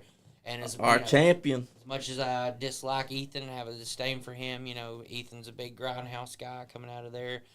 Grindhouse is definitely a place to check out, man. Or Paradigm, where my boy Omega is still the Paradigm heavy hitter champion. And he's been defending it wherever he goes. Anyone wants the heavy hit, they take it up with him. Yeah, Omega's international, man. He's anybody that wants a piece of him, he ain't afraid to travel to give it to him either. That's right. Yeah.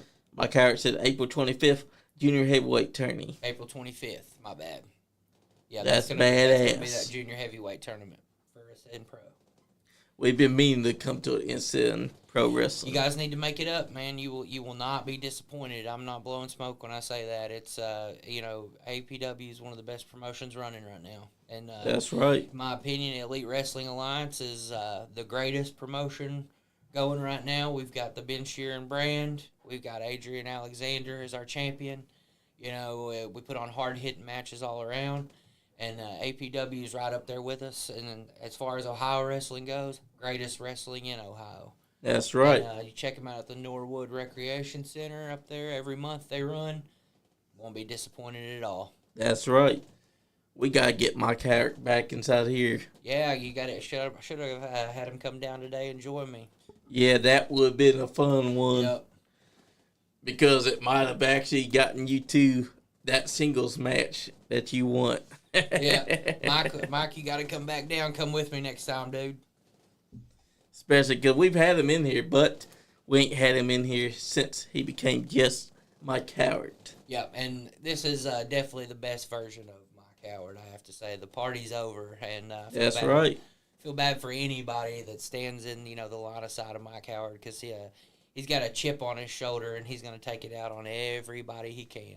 And plus, he's got the lariato. Yep, and Mike is known for the lariat, but he's got a mean blue thunder bomb too. Yes, he does. For Mike is, I've shared a ring with Mike. Mike was actually my very first, pro wrestling match in front of a big crowd. I've wrestled him at Pioneer Days last year. Yeah, and I've been on the receiving end of that lariat before, and. Me and Mike are great friends, but like I said before, when you get in that ring, it's, all friends be damned and thrown out the window. So I know how hard Mike can hit and how Mike can go. And I wouldn't be part of the wrestler I am today without Mike. So I gotta put Mike over big time. That's right. He said Mike Howard and Kenneth Gainz in the same room during the podcast. Work can't handle it. Not at all. They ain't ready. But that's something that would definitely be an interesting episode. Hey, we'll come back anytime, John. Because that's what we're all about, is bringing together people and unleashing them upon the world. Yeah. And like Mike said earlier, the world Mike Howard and Kenneth Gainz might get unleashed on some people in some other ways before you know it. That's right. Like what people's got to understand is that professional wrestling is hotter than it's ever been. Oh, yeah. Because the independent scene has been picking up in the last few years now. But Kentucky, Ohio, Indiana, Texas, so many great promotions are out there. And if you're willing to travel, that helps you more than just staying in your local scene. Because there are so many wrestlers that do themselves a disservice by staying in one place when they could be going to places all around and showing that they are what they say that they are. Yep, that's something that I've been striving to do is get out and get my name out at more places. And June 27th, I'll be actually heading to Georgia, Hell yeah. You're talking about, new opponents, and I'll be entering the Sean Schultz tournament for, it's a tournament for, guys that are newer to the business, rookies trying to break in, make a name for himself. So I'm really looking forward to that. That's going to be June 27th, and I believe it's Chatsworth, Georgia. Yeah. So I'm really looking forward to that. Going to put on a great show and definitely walking out as the winner of that tournament. I think that is great because you're going to Georgia, and there's no telling what other places you just might pop out at. Oh, yeah. That's and not just wrestlers in general. Branching out to more states and more places. I think fans should too. I do too. If you're, like you said, independent wrestling's hotter than it's ever been right now. As somebody who experienced the big indie wrestling boom in the early 2000s as a fan, and how big it was when Ring of Honor first hit. Yeah. You had Ring of Honor, TNA, IWA, not just for the deathmatch stuff that they were doing back in the day, but you got to think that's when you were getting Chris Hero and CM Punk putting on 90-minute time limit draws, and somebody that came up through all that, and NWA Wildside, and all the great indie promotions of the early 2000s. I feel like indie wrestling is back to that level of you have so many options and so many places to go. So even as far as like being a wrestling fan, don't be afraid to get in your car and drive 2 hours to Norwood, Ohio to go watch an Ascend Pro Wrestling show. That's right. Or driving to Indiana to go check out a Grindhouse Pro Wrestling show. Or, any pro wrestling show. Like, I think a lot of people just miss big opportunities to go watch this stuff because you never know when you're on that show, that guy who's, in the first match putting on a banger, that could be the next WWE World Champion in 5 years, That's right. And look at somebody like Marty. Marty Clay. He's been in the business, not long at all, really. Marty was there for John Cena's last match, and I didn't even realize it. That man could have saved John Cena, but you know why he didn't save him? He should have hit Gunther with that dead man's curve. That's right. Cena would still, but yeah, look at somebody like Marty. I mean, just a few years ago when he was a rookie, you'd never know it, and Marty's undoubtedly, on his way to the top. I think that's definitely a guy. When we first had Marty Clay in here, he didn't talk a lot. Yeah. He was wearing denim jacket, denim jeans. He had his hair inside the ponytail that we know. Yeah. He sit right there where you was. He didn't really talk that much. But after he came on here, I think we woke his confidence up because he started talking more and more. And when he came back onto this podcast, he was a more talkative Marty Clay than he was when he first came in. You got to think of all he's accomplished in between then and now, too. He had a lot more to talk about. That's true. Marty's done it all. And if there's one guy out there to watch, too, that I think you'll be seeing big things from in the next few years, I definitely think it's going to be Marty. I do, too, because Eric Young wrestled him recently at the Convention Show. And you know what?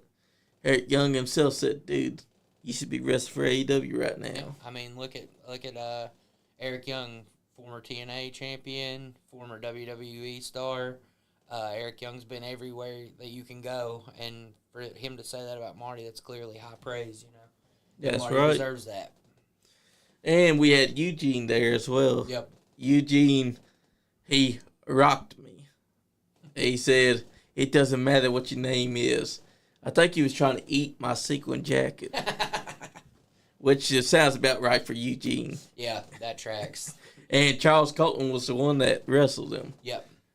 For some reason, the referee let this man hold Charles Colton's belt when he didn't win it. Man, that was disrespectful. Rookie move. Yes, it is. Because why the heck would Eugene get to hold the towel?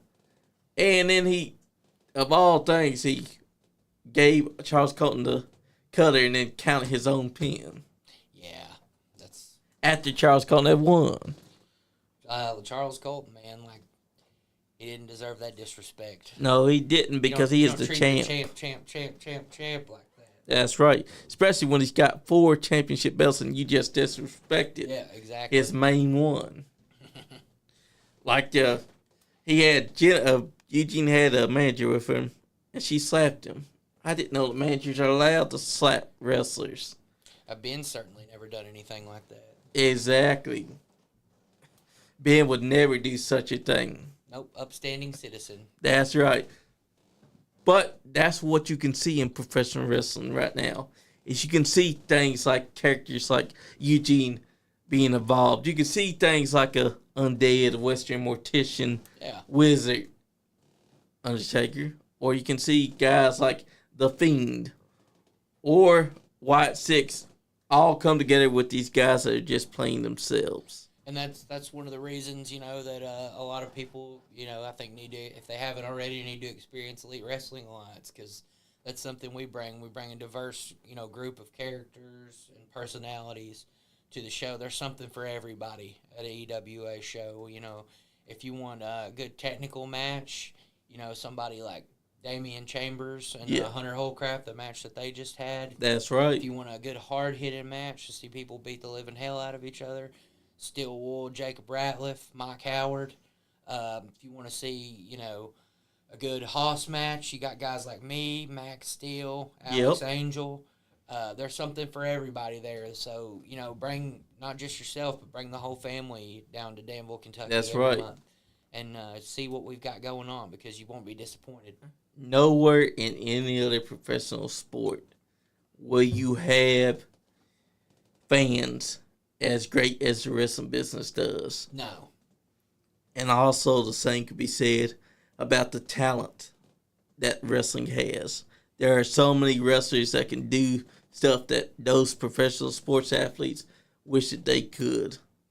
Yep. And, I don't think a lot of people realize how hard that pro wrestlers train. Yeah. I mean, the what it takes to be in the ring, people think you could buy some spandex and a pair of boots and learn how to do a headlock, and that makes you a pro wrestler. But people don't understand that this is a craft, and it's something just like anything in life. If you want to be good at it, you have to study. That's right. Bust your ass and apply yourself, and not just you have to branch out to other places, like you said, and work on that and get better. And that's better right. And learn from the best. And that's one thing I've been very grateful of the places I've been and the people that I've met. I've been able to pick up a lot from. That's people. right. And I've only been in the business a year so far, but I feel like as much as I've put into it, and from everything I've studied, and just taking the chance that I can to learn from every single person, it's just benefited me so much. And that's the part that people don't see. They don't see you training for 4 hours in a a building that has no heating or air in the summer and winter. In summertime, you're drenching sweat and about to pass out, or in the wintertime, you're wearing 3 layers just so you don't freeze to death. And a lot of people don't realize that if it's cold, when it's cold outside, that ring's twice as hard. Exactly. So, and the bumps, we have to take to learn, and the time you have to take to dedicate to not just doing the moves, but doing them correctly. And, it's a lot of stuff. And when you're in that ring, you have to keep track of 50 things in your mind, And so there is no other sport like pro wrestling. It's just in the athletes, and there's no other sport to be a fan of. That's right. Like what other, you don't get to go to a MLB or NBA game, and you're not part of the show there, So that's what I've always appreciated about pro wrestling, is that as the wrestlers, the work that they put in, but just as much I've always appreciated how involved you get to be on the fan side of it. So that's right. If I know a lot of people that are listening, you probably already go to wrestling shows and stuff, but if you're one of those people that just watches on TV or YouTube or whatever, and you love wrestling and you've never been to a show, find your local show and go. And not just your local show. Drive to, all these shows that you're watching on YouTube and stuff. Support wrestling. Because the more you support independent wrestling, the better it's going to get for everybody. Exactly, because there's so many professional wrestling on the independent scene that you could be checking out right now, and nowhere else will you have wrestlers interact with you as much as independent wrestling does. Yeah. Because I'm telling you right now, WWE and them, they may have wrestlers that interact with you But that's only if you paid. Yep. But if you go to an independent show right now, I guarantee you that the first thing you're going to experience is a heel coming up on you and telling you to sit your ass on down before they smack you. Or you'll have babyface come up there and saying, you okay? Checking on you, doing their babyface due diligence. And I mean, how often at a you may watch WWE and go to a WWE show, but in the middle of that show when there's a break, you're not going to get to go out and meet those wrestlers that you just watched, at an independent wrestling show during intermission or a break in the show.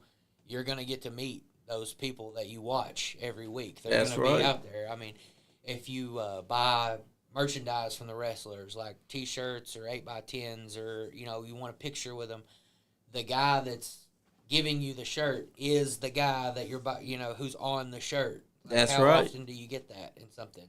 Exactly. And if you are going to these pro wrestling shows, one thing I can definitely say is if you're a fan of somebody and you like their work, support them if you can.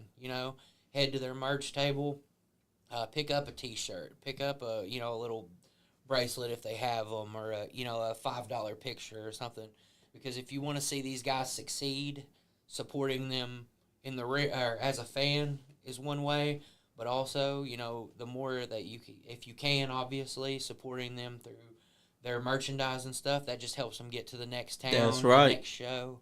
And so wrestling fans are, as much as they can often be, stupid, and I hate them when I'm in the ring, I realize at the end of the day that they're what makes it go around. So you definitely want to check out the shows and support the guys that you like. And that's right. Like we said before, it's the most involved you can be as a fan. Like, you don't get to go to an NBA game, and if you hate LeBron James, you can't tell him to kiss your ass and he's gonna hear it, And exactly. But if you hate me in the ring and you want to call me a piece of shit, you can do that. That's right. And that doesn't mean I'm gonna take it well, and I may tell you what I think of you right back, but you get that experience at the end of the day. You get that off your chest, and if you want to buy a T-shirt from one of the guys that sucks fans' asses like Cash Atkins or Ace Carmichael, or if you want to buy a T-shirt from them, you can go do that and get your picture. That's right. Nowhere is more performative than pro wrestling. To me, I consider it art. Oh, yeah. It is the male soap opera because you can have guys beating the shit out of each other while having romance storylines. You can have undead characters coming and wanting revenge. Nowhere else, not even a movie, not even a TV show, not even your favorite musical, will you get the experience of all of this and you being able to interact with it. It is like an interactive soap opera. Yeah. For you to go check out, because you're going to get fighting, you're going to get action, you're going to get it all. It's all rolled into one performance art. Yep. And to me, that makes it the greatest. So whenever I hear someone say it's fake, I'm like, brother, you try getting inside that ring and run those ropes. Yeah, have them do You try getting slammed onto that canvas that you think is a trampoline. I'll tell you, I've helped set up and tear down the ring. There is no trampoline. That bounce that you see in here, that's wood, not having any support underneath but 3 metal beams. Yep. That aren't being supported themselves. So when you see a guy getting slammed, just think, what happens if it's 2 big guys and they're doing power slams to each other? And that ring decides that since those 3 metal beams are the only thing supporting, those metal beams decide to bend. They're walking on dangerous ice every day. So when you're calling it F-A-K-E, just remember, you're wrong. Because nowhere else will you get an experience where 2 men are beating the shit out of each other and brutalizing their bodies for your entertainment. And I got to be inside the ring back in June 5th, 2024, Salina, Tennessee, when I took on my best friend, Andy, in a wrestling match. That was an exhibition between 2 celebrities. It was called the Podcasters match.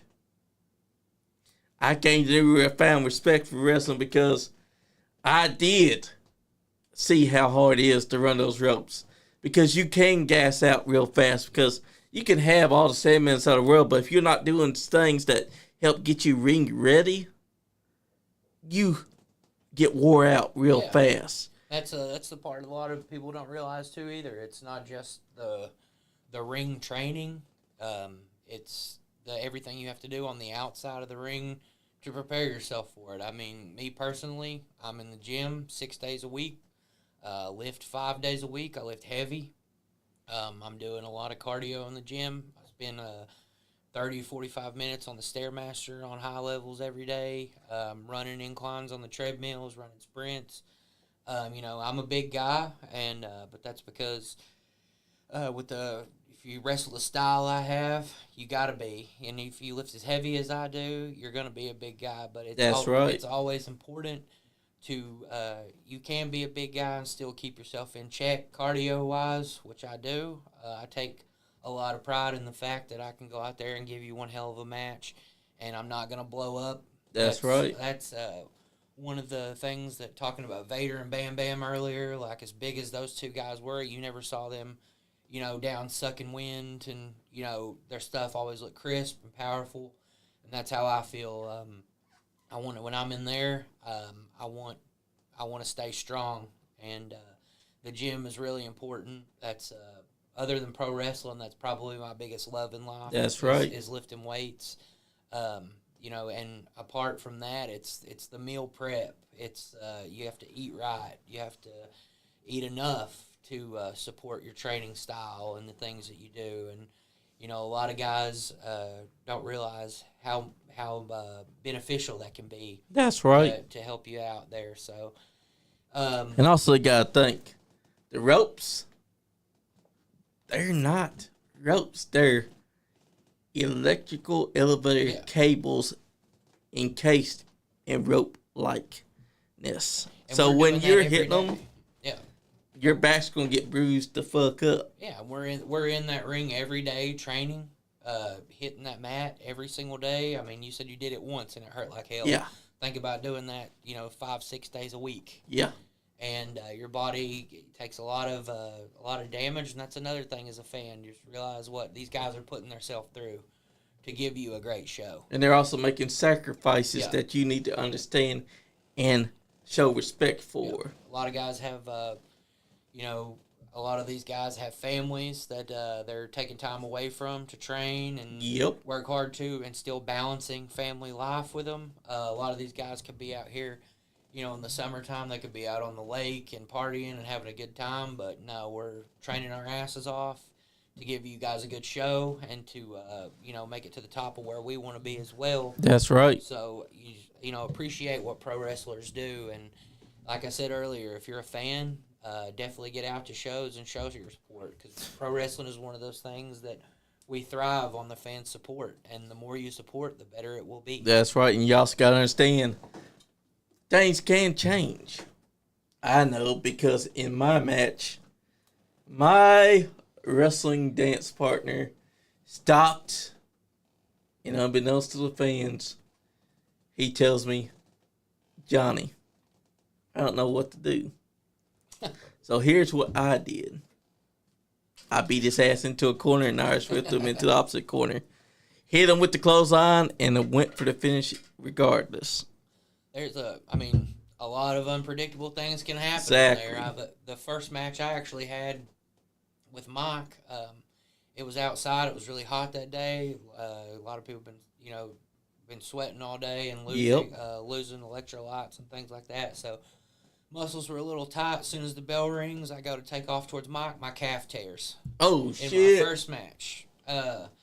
So I didn't really notice it at the time. I just felt like a little bit of a twinge in my calf. And, I had to adjust my strategy for the match. But it was a very first time in front of a crowd. As soon as the bell rings and I take off, that's right. Calf tear. But that goes back to the training. Like a lot of the, leg training and calf training I do, I feel like the muscle structure that I have and the power, I was able to, go through it. And the stronger your body is, the more you can work through things like that. That's right. Yeah. I mean, I did hit double knees. That wasn't discussed. I mean, I can't help it. When you're inside the ring, working with your opponent, you're not thinking. But when you see a guy perfectly positioned down inside that corner, and you back up, and your first thoughts no longer are about you're going to stomp him. Now you're thinking, okay, well, if I try this and it looks good, you go for it. That's what I did. I hit him with the double knees. I did what Lexi Green does. When she runs up, she grabs the ropes and slams her knees into him. I did that to Andy. He's still crying about that. He says that still gave him a concussion. I'm like, brother, I went easy with it. I wasn't intending to hurt you. But people's got to understand, in wrestling, things like that can happen. Yeah, you gotta be prepared to adjust your style on the fly, man. It's as predictable as you think it can be when you're in there. It doesn't take very long sometimes for it to get unpredictable. That's right. It's really important that goes back to the training. I mean, you have to train and get yourself enough experience to where if you're in a situation like that, you know what to do. So let me ask you, how long do you think you've been on? I'm not sure. You've been here close to 2 hours. Oh, really? Time flies, man. That's what we always say. I mean, Anthony Presley, who's with AMW right now, he said he could only be here 40 minutes. He was here at a full 2 hours. And he did this summer. Yeah, I wouldn't have expected it to be that long. I was thinking maybe like an hour. Yeah, it's right now at 2 hours. This is the part where we say our goodbyes to the fans. Kenneth, the floor is yours. Let the fans know where they can find you, your future matches, everything the Hoshin Big. All right, well, wrestling fans, I am all beef, no filler, Kenneth Gainz, the biggest, the largest in Elite Wrestling Alliance, proud member of the Ben Sheeran brand. And April 11th at the Scott Carter All-Star Classic, you're going to see me beat Nate Hewitt into a pile of nothing, slam him into the ground, and send him packing for the foreseeable future. So get down to Richmond, Kentucky at the Richmond Fairgrounds, get your tickets, check out Elite Wrestling Alliance on YouTube, Facebook, check Kenneth Gainz out on YouTube, Facebook, TikTok, and Instagram. Check out Ascend Pro Wrestling in Norwood, Ohio. Check out Appalachian Mountain Wrestling on all the socials as well. You won't be disappointed in anything you see. So anytime that you pay for a ticket to see Big KG, I promise you'll leave impressed. Thanks for having me on, Johnny. I appreciate You're welcome, brother. Man. Guys, James Kenneth said, I never have playing when I go into matches. We can tell, brother. But guys, thank you for tuning in. Thank you, Kenneth Gainz, for giving us a moment of your time. My pleasure. And guys, go on out to April 11th, EWA's All-Star Classic. But if you're able to as well, go to AMW, Weekend of Champions, Bloody Breakfast to witness Marty Clay finally get his hands on his cousin that betrayed him at the Lexington Ice Center just 2 months ago. February 15th, the Lexington Ice Center, where I got to witness the best elbow drop in the house, the best leg drop in the house. Wes Barker turn on his cousin and kill the Freelanders. Guys, I can't stress enough. Professional wrestling, that's where it's at. Get your asses in gear and go check out some pro wrestling in person. Because WWE will make you buy an arm and a leg. AEW claims their prices are affordable. Well, guess what? Independent wrestling has way better affordable ticket prices, and you don't gotta always worry about having to pay to meet someone, because you can meet them at their merch table, or you can meet them when you're at ringside when they show you some damn action, or they give you an interaction that you can remember and live with. Guys, I'm telling you right now, next week, big things are happening April 11th for Danville, Kentucky, and Breathitt, Kentucky, a.k.a. Jackson, Kentucky. get your asses in gear and go check out some professional wrestling. Because I'm telling you right now, that is the best place to be. That is our art. That is the best place that you're ever going to experience in person. So guys, I only got one thing left to say. You're not having fun, you ain't getting none. Damn Skippy. Yeet, yeet.